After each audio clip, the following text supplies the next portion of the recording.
இந்த மைவி3 ஆட்ஸுக்கு சப்போர்ட் பண்ணுறோங்கிற பேரில் அந்த டீம் லீடர்ஸ் உருட்டுகள்லாம் இருக்கு. அடேங்க அப்பா!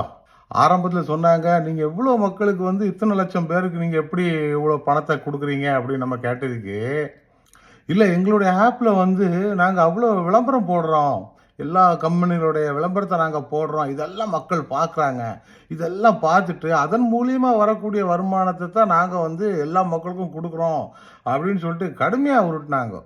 ஆமாம். ஆனால் இப்போ என்ன ஆகி போச்சு தெரியுமா?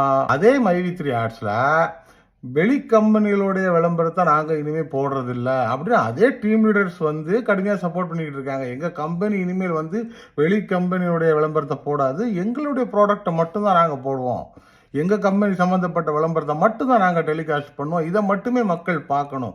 அது மட்டும் இல்லாமல் மேற்கொண்டு அவர்ஸ் கூட்டியிருக்கிறாங்க அந்த வீடியோ பார்க்குறத மக்களுக்காக 4 மணி நேரம் பார்க்கணுமா.